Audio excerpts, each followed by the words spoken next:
Anyway, I'm so thrilled to have Sister Debbie here, Sister Debbie Borneman.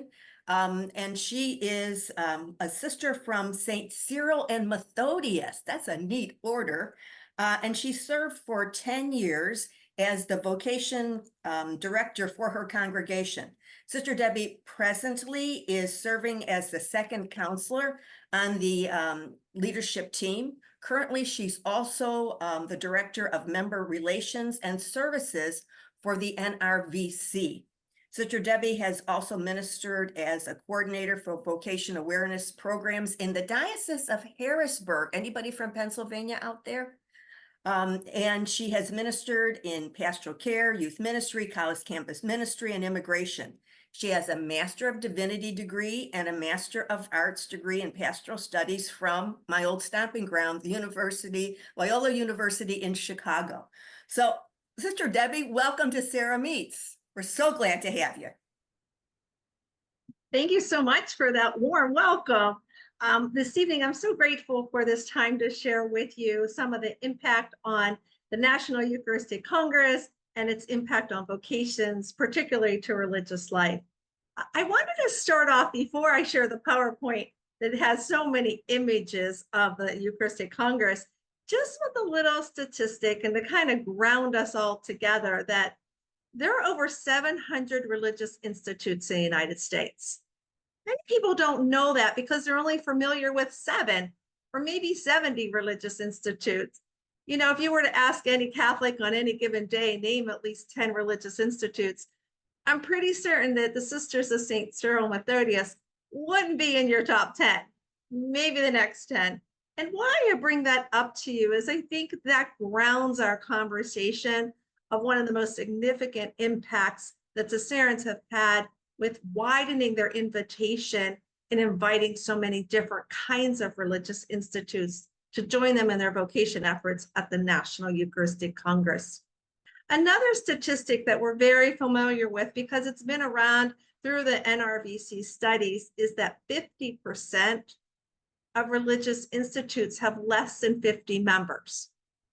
And that shouldn't be surprising. That's my own religious institute, the Sisters of St. Cyril and Methodius, have 48 members, professed sisters, as well as 1 sister in temporary profession.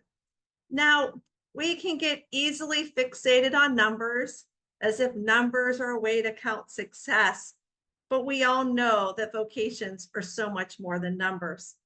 What matters most? It's the charism, the community life, prayer life, living the gospel values, and the way the vows are lived that are the distinctions in religious life. So I'm going to share my PowerPoint with you. Just give me a moment to get it set up to share the screen. The National Religious Vocation Conference is a catalyst for vocation discernment and the full flourishing of religious life as sisters, brothers, and priests for the ongoing transformation of the world. We work with vocation directors to teach them ways to promote vocations and to accompany our discerners.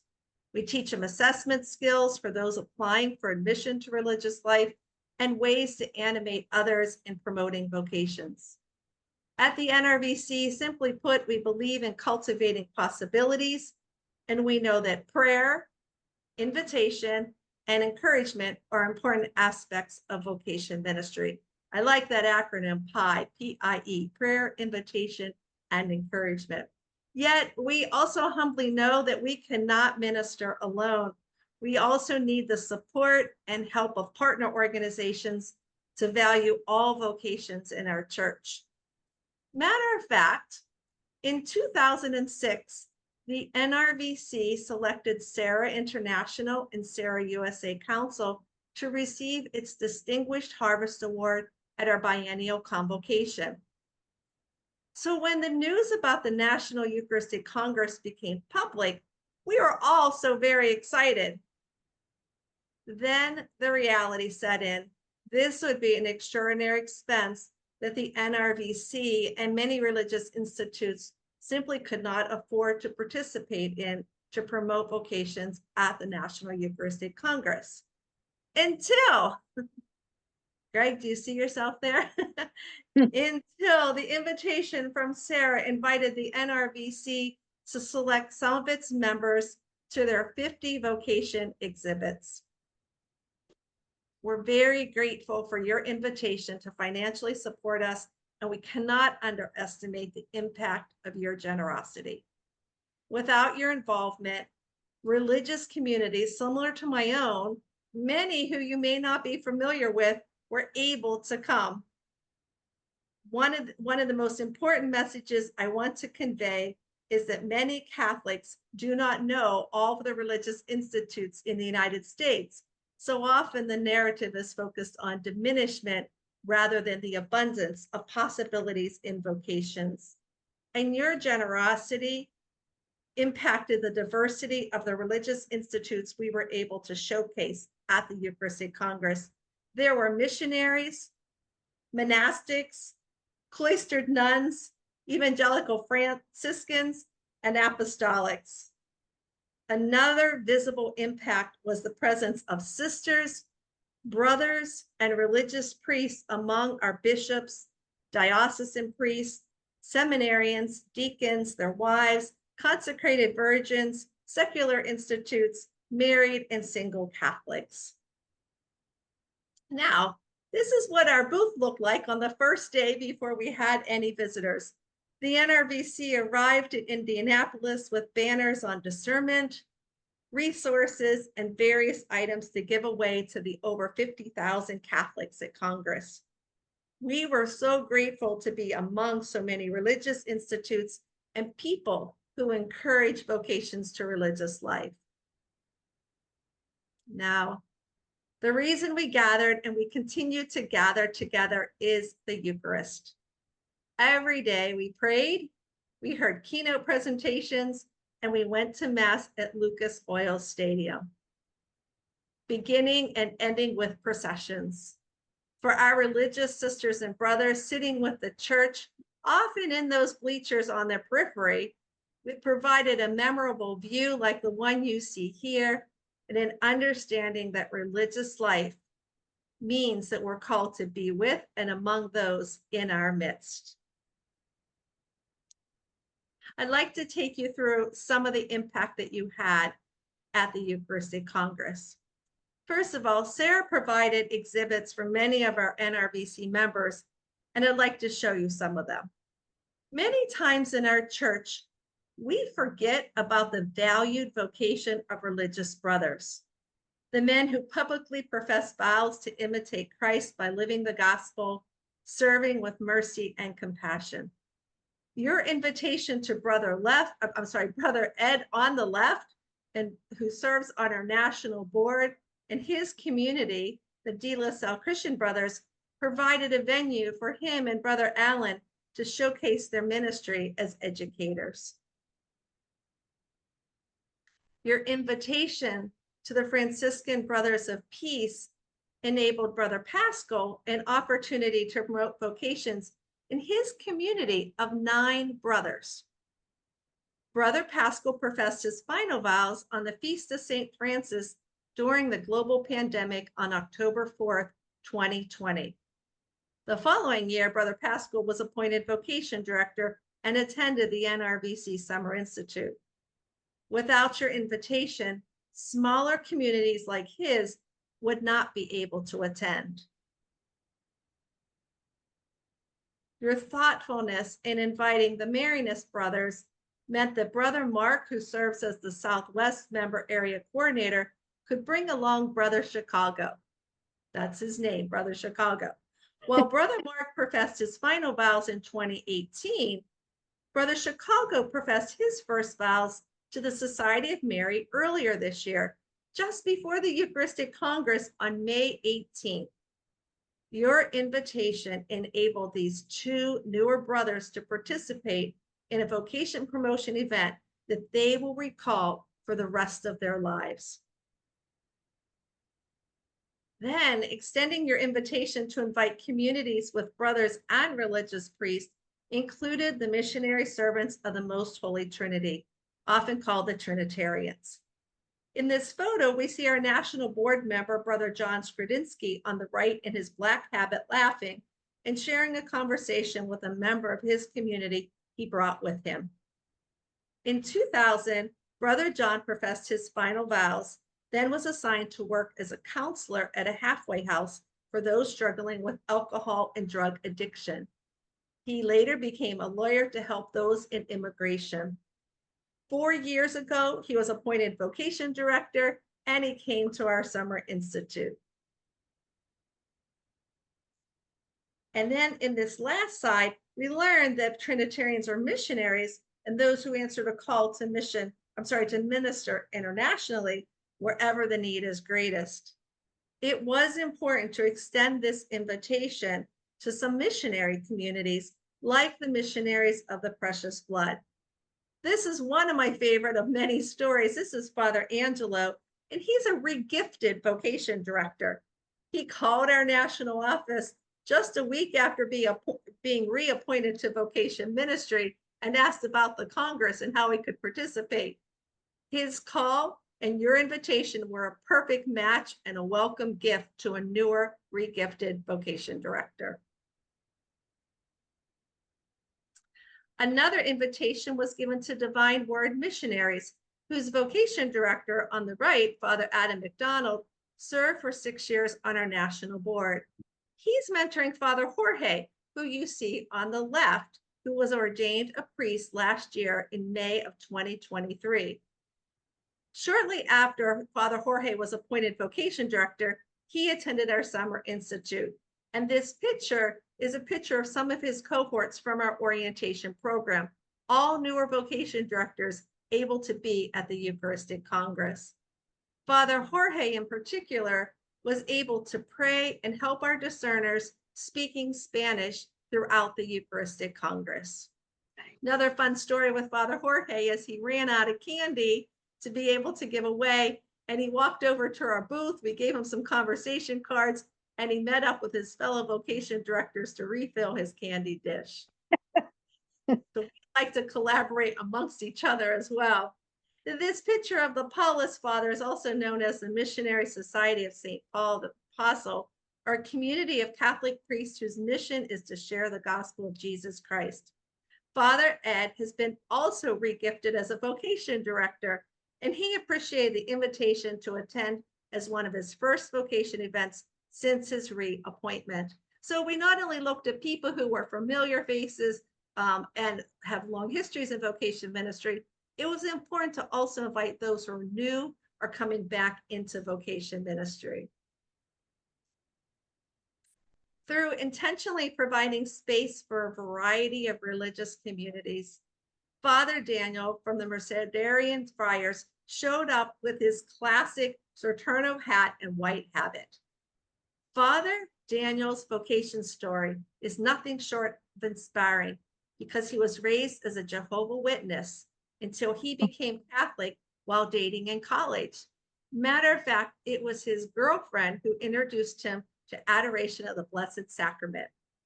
After becoming Catholic, he discerned his vocation and he was ordained to the priesthood August 15, 2015, on the Solemnity of the Assumption. Now, let's turn to the sisters you impacted through your generosity and kindness. Sister Claire Joseph on the left. She's a cloistered Carmelite nun in the Carmel at Terre Haute. She traveled each day an hour, and she brought different nuns from her community to share the joy of being a cloistered contemplative nun. Now, there are not many events that they attend outside of their cloister. And she remarked each day as she stopped by the NRVC exhibit, as shown here on the right, how overwhelmed she was and how filled with joy she was that such an event could possibly take place through your generosity. Simply put, she would not have come to the Eucharistic Congress or even come to promote vocations if it wasn't for your generosity. Another group of Carmelites are the Carmelite Sisters for the Aged and Infirmed, an apostolic community of sisters. With their traditional brown habit and bent bonnet, Sister Mary, a former Hudson Valley member area coordinator, brought along her sisters to talk about their apostolic ministry to the elderly. With your consideration to include monastics, see all the different kinds of religious life I'm mentioning? That your invitation included monastics who center their lives on the holy role, ora et labora, prayer and work. Often we hear about male monks, so giving exposure to the vocation of monastic sisters was also important, like Sister Susan of the Benedictine Sisters of Beech Grove. Matter of fact, their monastery is just 14 miles away from Lucas Oil Stadium.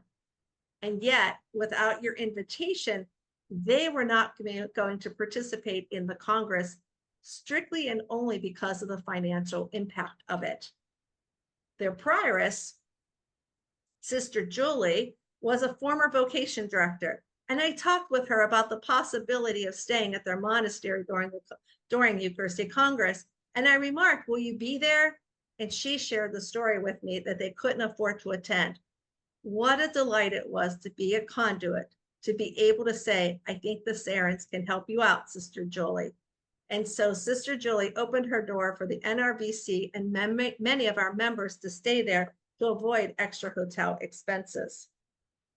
Another little fun fact is, believe it or not, in the last slide you saw Sister Susan, and Sister Susan is a triplet. And her biological sister is Sister Jill. She's also a monastic sister from Ferdinand, Indiana, and she was at the Congress. Sister Jill serves as our Midwest member area coordinator. Another kind of religious life are the evangelical Franciscans, who prioritize their relationships with all cultures and creatures. Sister Karen is a vocation director for the Sisters of St. Francis of the Newman communities and serves as our Lake Erie, Ohio River member area coordinator. Our other Lake Erie, Ohio member area coordinator is Terry, and she represented the Sisters of the Precious Blood. Terry was hired as their vocation director last year and completed our orientation program for new vocation ministers. This inclusion of lay vocation directors was greatly appreciated to demonstrate how laity can be involved and work for vocation ministry in religious institutes. Sisters who model their lives on our Blessed Mother include the Daughters of Mary Immaculate. Sister Nicole on the right, who serves as our national board chair, invited Sister Rose, who is in temporary profession and initial formation, to join her at the exhibit. One day, Sister Rose came down to the NRVC exhibit and she realized she had missed lunch and asked if I could share the trail mix she heard other vocation directors talking about. We were able to have a bag for her and send her on her way because she simply just worked through lunch. As many of you know, people came throughout the day, so you had to eat as you were able.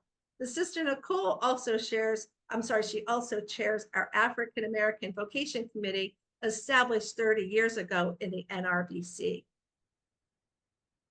The Felician Sisters of North America, another apostolic community, were overjoyed with your invitation, and they brought along Sister Mary Beth, who serves as the Vicar for Religious for the Archdiocese of Chicago. As a former vocation director, she was grateful to assist her sisters in promoting vocations. The Holy Family of Nazareth Sisters had a corner booth, and this mom graciously allowed me to take her photo of her and her son. Typically at NRVC, our stance is not to take photos of minors and not to take photos of people without their consent. And so that's why you see so many of the photos with the backs of people or no one involved. But there, I can let you know, as you look in this wider vision, that there were plenty of people visiting the area. Sister Michelle serves as our member area coordinator in the Delaware Valley from this apostolic community. Now, the Sisters of St. Joseph of Carondelet. I hope I'm mentioning a bunch of communities that you're just sitting there saying, I've never heard of them before. I hope that, but the Sisters of St. Joseph, I would say they're pretty well known. of Fond du Lac, they brought along 2 national board members. Sister Gail was in the center on the left photo, and Sister Eileen is in the center photo, and she's on the left in the maroon jacket. Their bright yellow t-shirts helped to spark a conversation about becoming a sister. While the Little Sisters of the Poor in their white habits with their ministry to the elderly were across from the NRVC booth, and their joy was evident throughout the Congress. An entire team of Little Sisters participated in our NRVC Summer Institute last year. At the NRVC booth, we extended a wider invitation for any NRVC member at the Eucharistic Congress to stop by and drop off their vocation material to converse with people. Pictured here are the poor handmaids of Jesus Christ. One of our visitors who stopped by the booth was Mr. Paul Jarzembowski of the USCCB Secretariat of Laity, Marriage, and Family Life. A fun fact about Paul is that he was taught by several of our SSCM sisters. Nice. Bishops also stopped by to show their support, such as Archbishop Gustavo Garcia from the Archdiocese of San Antonio on the left, and Archbishop Thompson, who served as our Episcopal liaison for the NRVC. Your invitation to have an exhibit also provided exposure for the Salesian priests, the Passionists, and Josephites, all NRVC members, as well as the Sisters of St. Mary of Oregon, the Dominican Sisters of Peace, and Salesian Sisters. As a conclusion, 2 highlights that happened outside of the exhibit hall included the proclamation of the Bread of Life discourse in the Gospel of John by actor Jonathan Rumi from The Chosen. And the Eucharistic procession outside was a public witness to our Catholic faith. And yet, the most powerful moment each day was Mass celebrated in the stadium. A time to give thanks to the Serrans through the sacrament of the Eucharist to become what we receive. When well-meaning folks ask me about why some religious institutes are attracting members while others are not, I can't help but sigh. I'm convinced with over 20 years in vocation ministry, it's not because of a lack of prayer or effort or desire or even the clothes we wear.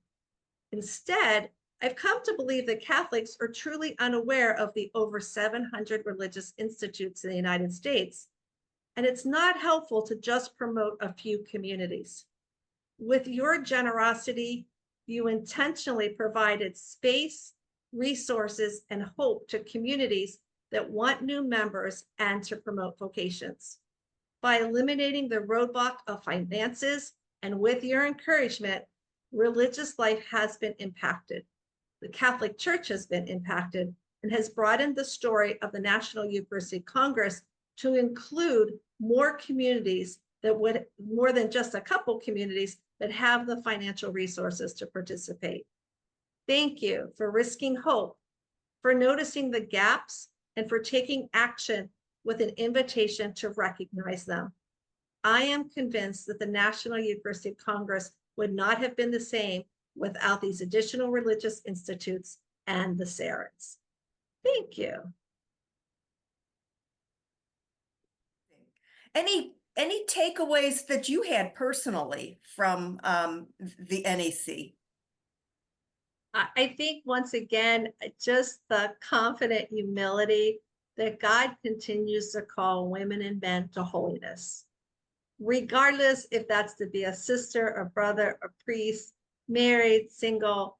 And it was so evident in everyone who was there. We engaged in so many good conversations. And I will say that every day we did have discerners stop by our booth. Wow. Sometimes it was because they were glancing at the banners about discernment and they were lingering a little longer. And so you were able to pick up on that and engage them in a conversation. And I think for me, one of the highlights that will, I mean, there are so many, but one of the highlights that will stay with me is that I was able to talk with the people who were, they couldn't even use the word discernment. They wouldn't even call themselves a discerner. They noticed that there was something, some movement, or they've been thinking about it for a while, but just didn't know the next steps, or were a little intimidated. We had a couple people with tears to say, what do I do next? And because of the so many different religious institutes, I took out their program book. I asked them to give me their program book. I circled, after talking to them, 3 institutes that were right there. And I said, if you're willing, I'll introduce you to these vocation directors. After I introduce you, go back to where you feel comfortable and continue the conversation. That was for women and men both throughout the time we were there every day. And so to be able to continue a conversation, that for me is a lasting impact. So thanks for asking, Anne.